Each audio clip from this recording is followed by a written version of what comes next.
Good evening. Being 7 p.m., I'll call to order the McHenry County Board regular meeting of May 21st, 2024.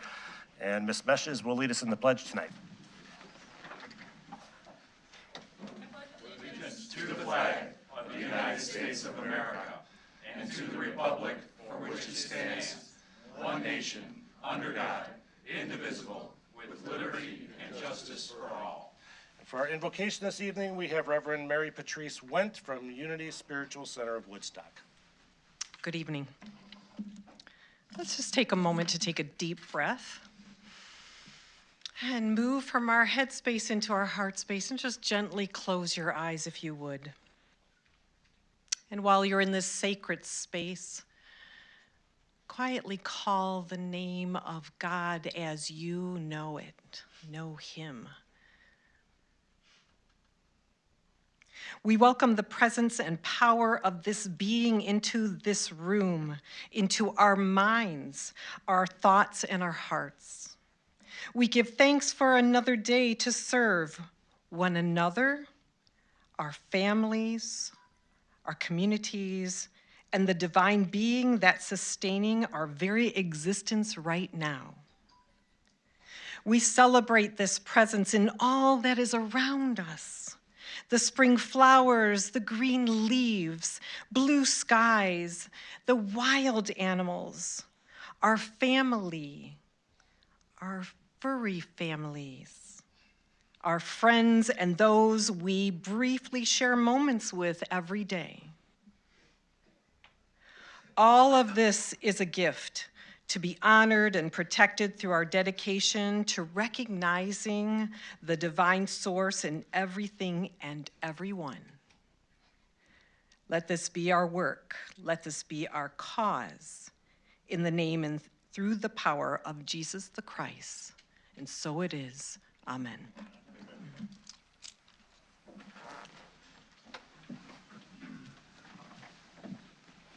Clerk, could you call the roll, please? Althoff. Here. Campbell. Here. Gadamoller. Here. Greeno. Here. Hendricks. Here. Kaminsky. Present. Kearns. Here. Kunkel. Here. Meshes. Here. Ness. Here. Reinert. Here. Sager. Here. Shorten. Here. Scala. Present. Smith. Here. Van Hoff. Present. Von Bergen. Here. Wegner. Here. All are present, Chairman. Okay, we have a quorum. That being said, I'll entertain a motion to adopt the agenda. Mr. Scala makes the motion. Mr. Kaminsky seconds. All in favor say aye. Aye. Against? Motion carries. Next, I'll entertain a motion to approve the minutes of previous meetings. Mr. Scala makes the motion. Mr. Gadamoller seconds. Any discussion or changes? Seeing none, all in favor say aye. Aye. Against? Motion carries. That brings us to my report to the County Board. It's my pleasure to start this evening by announcing that 3 of McHenry County's representatives in Congress, Jan Schakowsky, Brad Schneider, and Bill Foster, have selected a total of 12 local projects totaling more than $44.6 million to be included in their community project funding requests for the 2025 federal budget. Representative Schakowsky's office has selected 4 projects. They include $3 million to further renovate unused space at our new regional training center in Cary, to create a new headquarters for our groundbreaking police social work program. $3.6 million to McHenry County Conservation District to make significant improvements to the Fox Bluff Conservation Area. $5 million to allow the village of Cary to dig a deep aquifer well to mitigate the impact of water access from the closure of 2 wells due to high PFAS levels. And $3.08 million to the village of Algonquin to relocate 2 sections of its sanitary sewer system out of floodplain.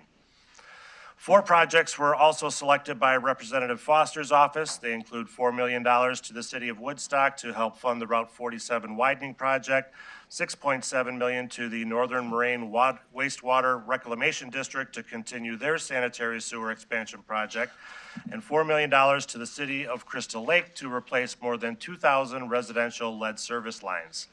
and $1.495 million to McHenry County College to remodel its healthcare labs and purchase state-of-the-art equipment. Representative Schneider's office has selected 3 projects, $10 million towards helping the village of Spring Grove build a new wastewater treatment plant, $3.5 million to improve the Northwest Regional Water Reclamation Facility, which serves the village of Fox Lake and 8 other surrounding communities, and $300,000 to the Conservation District to restore wetlands and native prairies along the Silver Creek tributary of Nippersink Creek. These requests are expected to go through the House Appropriations Committee this summer. However, as a word of caution, approval is not guaranteed, and Congress often reduces the dollar amounts. Projects that make it through the committee will then go before the full House and Senate, ideally before the end of the year. I wrote letters of support for several of these projects, and I'm very happy to see them moving forward. Thank you to Representatives Schakowsky, Schneider, and Foster for working with us and with our municipal partners. Last week, Chief Judge Michael Camille announced that Michael Zasadil will be appointed as an associate judge to fill the vacancy created when Judge Jennifer Johnson was appointed to a circuit judge seat. Zasadil was one of 17 applicants for the position. He's a McHenry County native, born and raised in Fox River Grove, and he will be assigned to handle misdemeanor jury trials. He'll take office May 31st following an 11 a.m. ceremony in courtroom 204 of the Michael J. Sullivan Judicial Center. And finally this evening, I would like to congratulate Shannon Ladig for being named Educator of the Year at McHenry County Regional Office of Education's annual banquet and awards ceremony. Ms. Ladig is a teacher at Creekside Middle School in District 200, and she was honored along with other educators who received awards for being the best of the best among their peers. That concludes my report, and I wish you all a wonderful and relaxing Memorial Day weekend. Do any members have comments tonight? Mr. Kaminsky. Yes, good evening. One side note, this weekend coming up, we're going to honor, again, McHenry steps up for the veterans and honor our fallen. One for Johnsburg, our ceremony will start about 9 o'clock at the Wave, which is Chapel Hill and the river. But more important, the Veterans Network group, again, and I've helped them over the last decade, is going to put up some flags in Cary. The Field of Fallen was designated to never forget the brave men and women of our armed forces who made the ultimate sacrifice for their country. The Veterans Network Committee every Memorial Day weekend erects 355 flags, one for each service member we've lost from Illinois since the start of the Gulf War in the Field of the Fallen. These flags are erected and a name tag is attached for each one of these 355 soldiers. The opening ceremony for the Field of Fallen weekend starts Friday, May 24th at 6 p.m. and ends on Monday, May 27th at 5. The field is guarded continually from the opening ceremony until the close of the ceremony. Volunteers will be there 24 hours a day.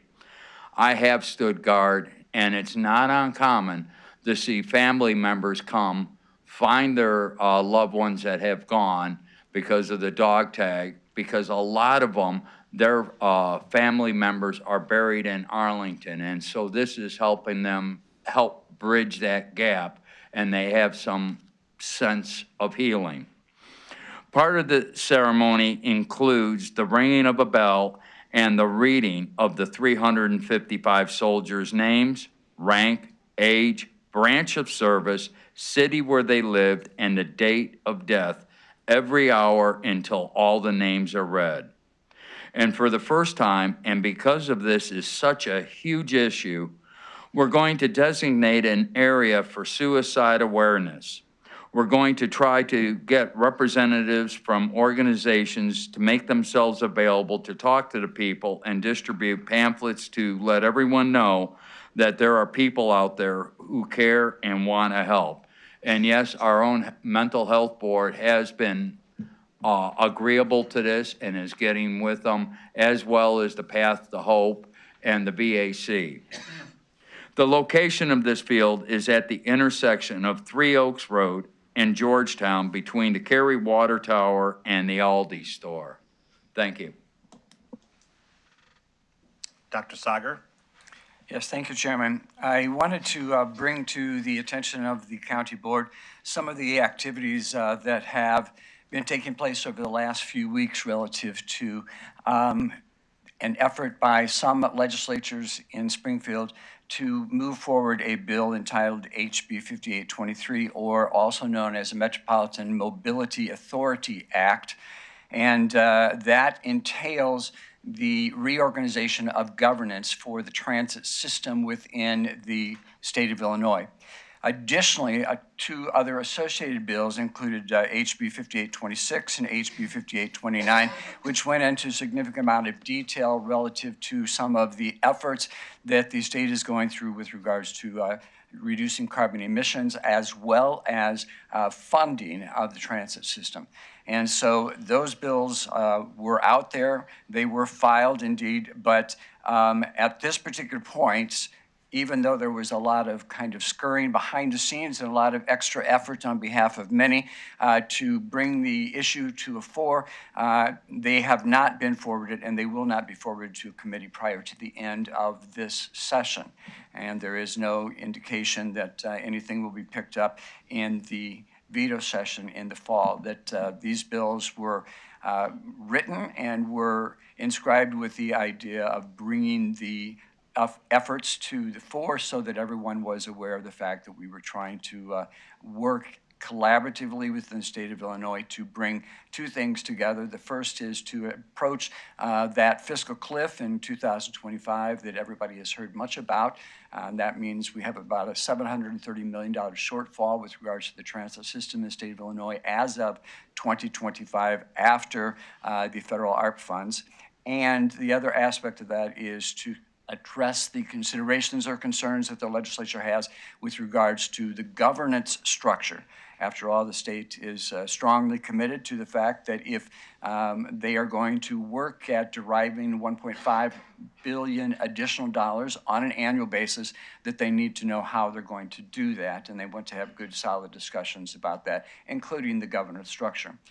The questions that really kind of brought everything to a fore was the fact that, as many of you are aware, the RTA, METRA, CTA, and the PACE boards have representation from member units. And so McHenry County, for example, does have a representative. Myself and the RTA board, we have a representative on the METRA board and on the PACE board, as do all of the collar counties. Additionally, the city of Chicago, as well as Cook County, have representatives, a larger number, that are appointed by the mayor and the approval then of the city council in Chicago and the county board president, President Preckwinkle, and the county board of Cook County then as their representatives. There has been over the years a very strong balance which has been derived because it required for a weighted vote. You had to have a minimum of 12 out of 18 votes to be able to move anything forward. That includes budgets as well as priority projects and funding, and anything to do with legal aspects in terms of land acquisition, et cetera. The bill HB 5823 eliminated all of the individual boards and had one board, and that board was to be consolidated, referred to as the MMA, or again, the Metropolitan Mobility Authority. In that, it would not reduce the number of representatives from the collar counties on the MMA from what the RTA board is, but it would eliminate the other board. So we would be losing, in essence, two representatives to the transit system. We would be losing the representative from PACE and the representative from METRA, because those boards would no longer exist. The other concern, which is perhaps more blatant, frankly, is that with 5 representatives as suggested in the MMA Act, 5 representatives from Cook County, 5 representatives from the city of Chicago, 3 appointed by the governor's office, and one representative from each of the 5 collar counties. You can see that the weight is very, very heavy towards Chicago and Cook County. And if that's not enough for us to be concerned, the sting comes that they want to reduce from a supermajority requirement to a simple majority. And so that would basically, and if you think about that, that would pretty much dampen, I'll use a polite term, dampen the input from the collar counties. So there's a major concern there. But we will continue to work through this. We have been given assurance by the author of the HB 5823 that they really do want to work to perfect this bill so that it has a good impact and a collaborative effort down the road. So we look forward to that coming up in the next year. So I just want to keep the board abreast of those efforts. A lot of phone calls, a lot of emails, a lot of text messages, but we will continue to be on top of this and try to communicate to you what's going on as we move forward. Thank you, Chairman. Thank you for the update. I did have a conversation yesterday where they were talking about hearings being held in the region. I did request that one of those hearings be held in McHenry County. Ms. Von Bergen. Thank you, Chairman. As Member Kunkel mentioned last month, I've also had several food banks contact me and bring to my attention the inspection fees that our health department is charging. I understand that inspections are an important part of public safety, but to charge entities that are serving our most vulnerable population seems to me to not be in the best interest of our communities. And I want you to know that I intend to bring forward a resolution at our next PHCS committee meeting to remove the requirement that our food banks pay for such inspection fees. Thank you. Thank you. Ms. Ness. 12 years ago, over coffee after church, Scott and Kim Bricks had a conversation with Marcia Johnson saying, wouldn't it be great if we had a food co-op in McHenry County? A year later, Food Shed was established, and 11 years later, on May 15th last week, the Food Shed celebrated the grand opening of the first and only owner-based co-op food grocery store in our county. Food Shed is the result of patience, hard work, really hard work, determination, innovation, and tenacity. As owner number 59, the same question rose in many owner meetings. When was the store going to open? When would we see a building? When would we be able to buy food? Yet, no matter how much the owners pushed back, the leaders were patient and they waited. The financing was complex. Owners had to contribute at least $2.3 million to the effort of building the building. They were hit with supply chain and inflation issues, and then the rising cost of construction. But it happened, and it was fabulous.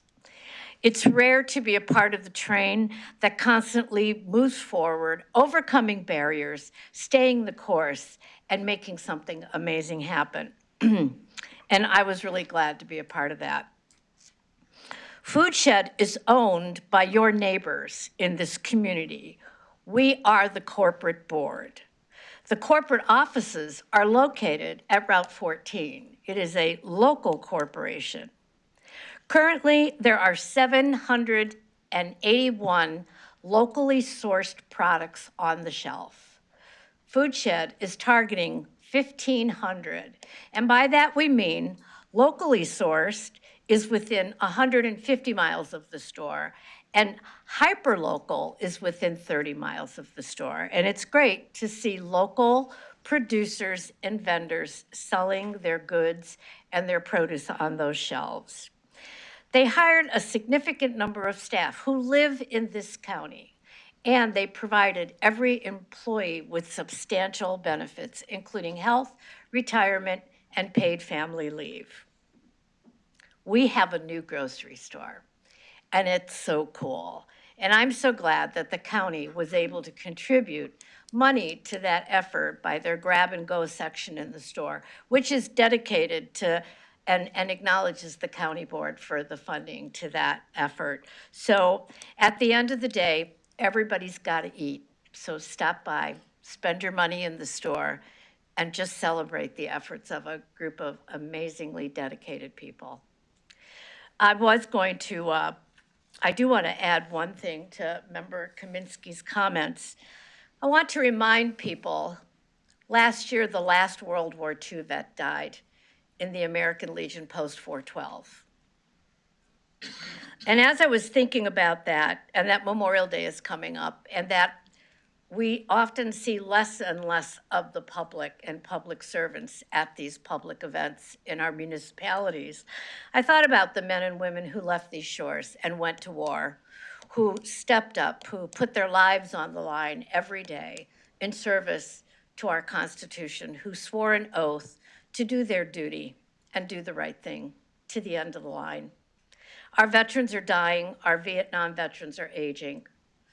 This is a moment to really stop on Monday, and of course, picnics and celebration and all that, but to remember the men and women who have died, literally died, so that we can meet here tonight like this and pledge to our flag and stand shoulder to shoulder on the field of the fallen and remember all of those who gave the full measure of their sacrifice. Thank you. Ms. Campbell? Yes, I was just going to say, I was asked to, for those who weren't able to get to the meeting with the Conservation District leadership, if there's information in your boxes, sometimes we don't always check them if you've checked them a couple days ago, but there is information in there. If you have any questions, please reach out to the Conservation District. It's a little pamphlet and there's a little card with a QR code, so it's kind of buried in there, so just please watch for it. Thank you. Ms. Wegner? Thank you. HB 4469, otherwise known as Karina's bill, is a bill currently sitting in the state legislature. This bill will keep more people safe in Illinois, especially in domestic violence situation. I'm just going to read a portion. This amends the Firearms Restraining Order Act to include the definition of petitioner as an intimate partner. Provides that if the petitioner or intimate partner seeks a court order prohibiting the respondent from possessing firearms, firearm ammunition, the court shall immediately issue a search warrant directing seizure of firearms or final order of protection is issued. If the if the court finds based upon sworn testimony that 1, probable cause exists that the respondent possesses the firearms, ammunitions, or firearm parts that could be assembled to make an operable firearm, 2, probable cause exists to believe that the respondent poses a danger of causing personal injury to the petitioner or a child, and that the danger is imminent and present. And 3, probable cause that firearms, ammunition, and firearms parts that could be assembled to make an operable firearm are located in the residence, vehicle, or other property of the respondent. Then the court will issue a warrant directing seizure of the firearms or a final protection of order will be issued. So this bill is currently in the state legislature. It's sitting in the Rules Committee. And I would urge all of us who want to make sure that we can protect each other in Crystal Lake and McHenry County and all of the other municipalities, that we call our local state legislators to have them pass this bill. Thank you. Okay, seeing no further member comments, we'll move on to special recognition. I'll entertain a motion to approve the proclamation honoring Marian Central Catholic High School for winning the Class 1A State Wrestling Championship. Ms. Von Bergen makes the motion, Ms. Greeno seconds, and Dr. Sager will read the proclamation.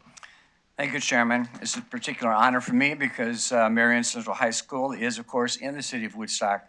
So it's a pleasure for me to read this proclamation for the board as well as the representatives of the wrestling team.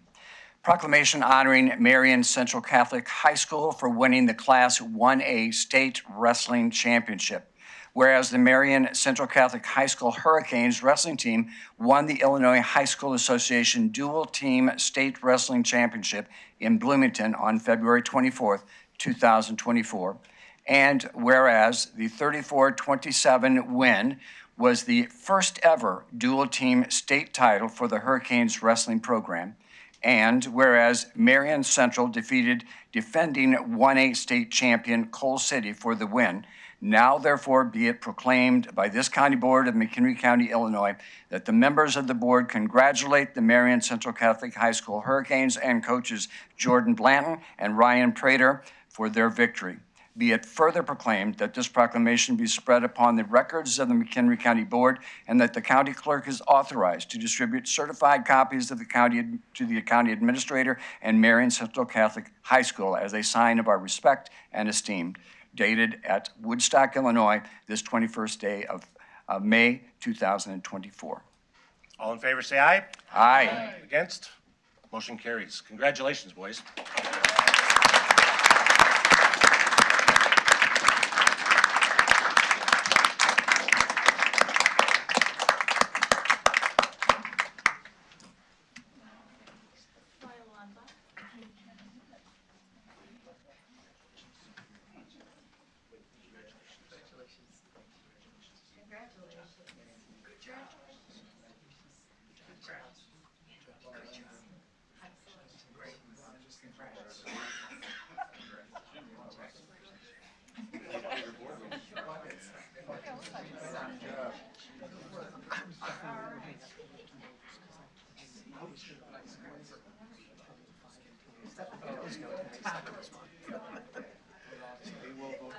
You can stand up on your chair.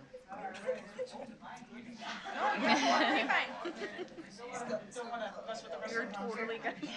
You don't want to mess All right. All right, everyone. Thank you so much. And say cheese, please. Or just cheese, either way. Thank you so much.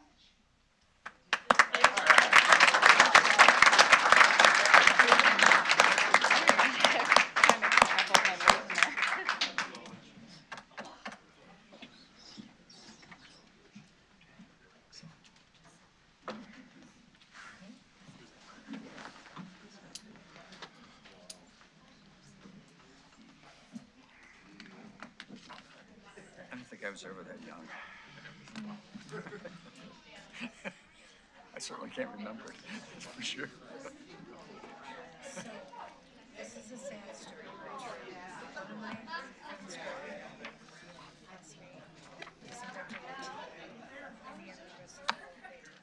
Wow. Okay, we'll move on to zoning petitions. Do any members have items they'd like to remove from the zoning consent agenda?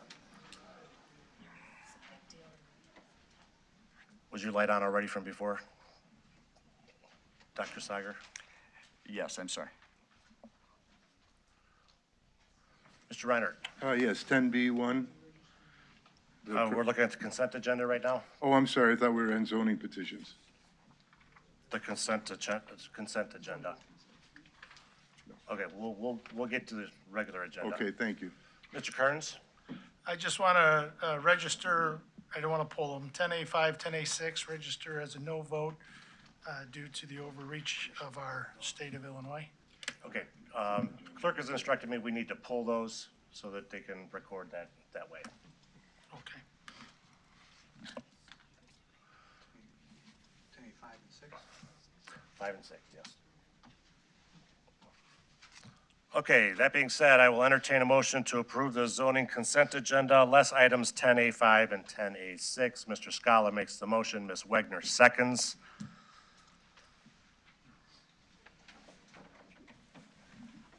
Board members, after an update to your voting app, you're now going to have to tap the blinking red bar that says vote in progress before you can get to your buttons. I'm going to do that right now.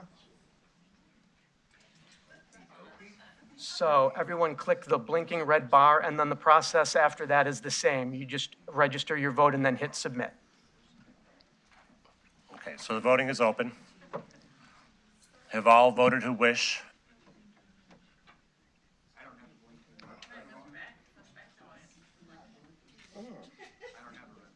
All right, we'll get that fixed for the next vote.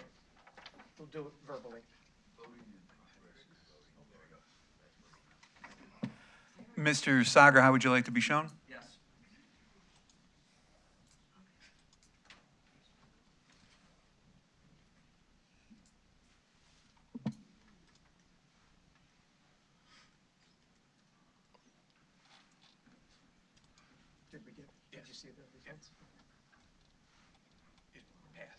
Oh, okay. That was really fast.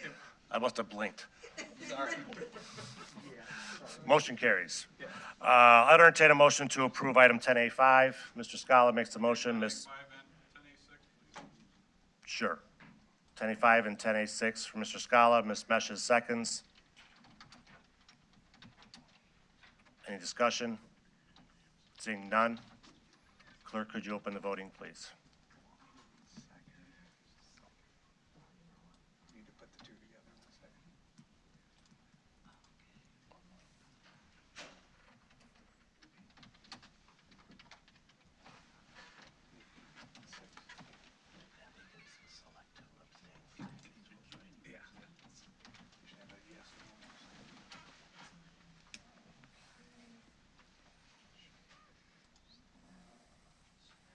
All right, do we have a mover and seconder? Scala and seconded by Meshes.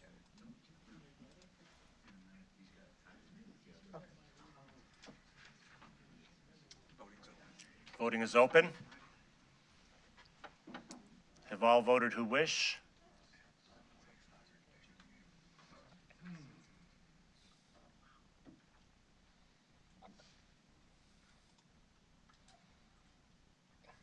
Motion carries. Next, we'll move on to the regular agenda. I will entertain a motion to approve item 10B1. Mr. Scala, seconded by Ms. Meshes. Discussion? Mr. Reinert. Yes. So being from Crystal Lake, I've gotten quite a few calls from the mayor and the city council to not pass this, but I've also gotten calls from the petitioner, and I think that both the petitioner and Crystal Lake are fair enough people that they should be considered. And although this seems like an insignificant move, I'd like to make a motion that we continue the rezoning petition to a date certain of, say, 60 days from today, to give the petitioner and the city of Crystal Lake some time to see if they can work out an arrangement for the zoning petition on an agreement that they both could work with. I think that for the county board to approve something like this, a rezoning change, when it's contiguous or within the 1.5 miles of a municipality, is unfair to both parties. Crystal Lake doesn't want it, so all of us from this area have a hard time disapproving it, and yet I think that it's a fair petition on the other side. To a date certain, we have 180 days after they make this zoning appeal to our zoning board.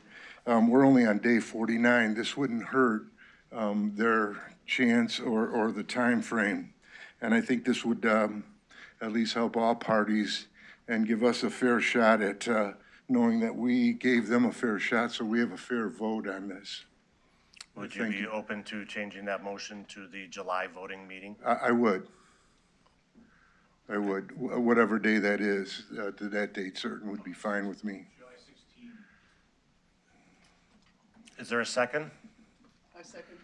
Ms. Van Hoff seconds. Discussion on the motion? Mr. Gottemeiler? Just make certain I was abstaining. Yes. Ms. Meshes? I just wanted to check sorry, I'm touching your machine here, with perhaps Norm. Do you see any issues with us legally holding this up for 2 months?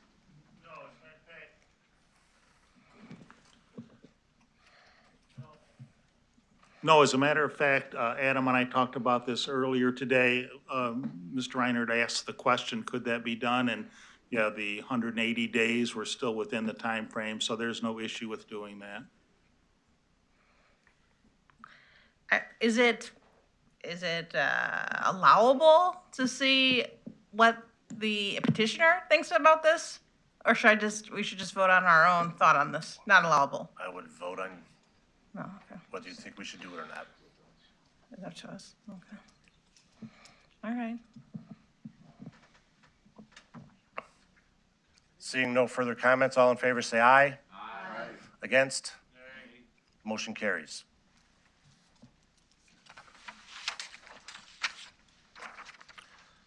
Next, I will entertain a motion to approve item 10B2.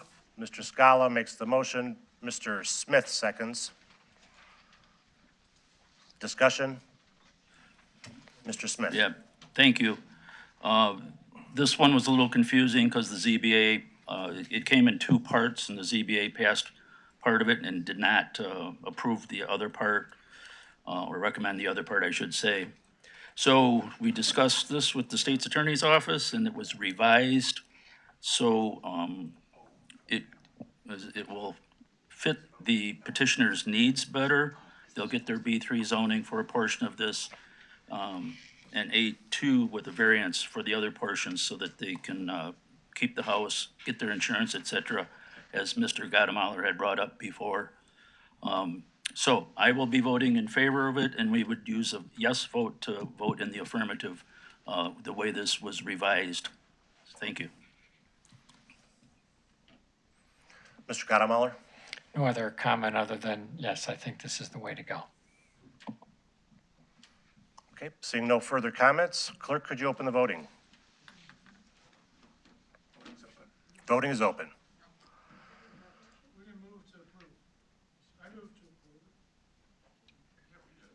Scala and Smith. Scala made the motion, Smith second.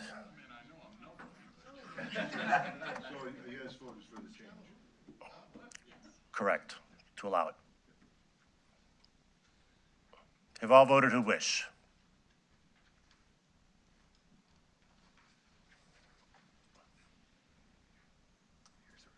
Motion carries.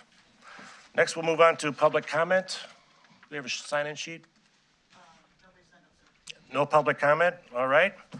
We'll move to new and unfinished business. I'll entertain a motion to approve item 13A. Mr. Scala makes the motion. Mr. Smith seconds. Any discussion? Mr. Scala. I just wanted to announce that who the individual is that we have been working with to try and fill this position. It is Mark Picos. Some of you may know him. He has accepted the position, and we are currently working on a contract and agreement with him. But he is very eager to start, and he's very eager to come before the board and share his vision for where he sees MCEDC going in the future. Great, seeing no further comment. Clerk, could you open the voting, please? Voting is open. Have all voted who wish?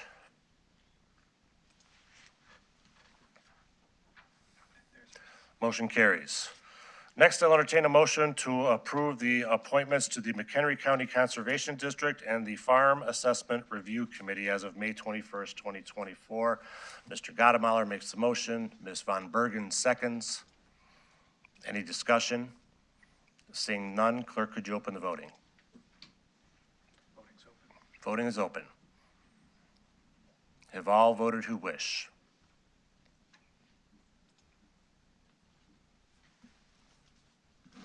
Motion carries. On to item number 15, do any standing committee chairs or liaisons have reports for us tonight? Ms. Greeno. Yes, the Ethics Commission will be meeting on June 13th at 3 p.m. to review the ethics ordinance and make recommendations on changes. Thank you, Scott. Mr. Scala. Yeah, you should all have received a notice that the finance meeting for next month was moved from Thursday to Friday so that we could accommodate Baker Tilly coming to present our countywide audit. Thank you. Next, we'll move to the routine consent agenda. Do any members have items they'd like to remove from the routine consent agenda? Seeing none, I'll accept the motion to approve the routine consent agenda. Mr. Kearns makes the motion. Ms. Meshes seconds. Clerk, could you open the voting, please? Voting is open. Have all voted who wish?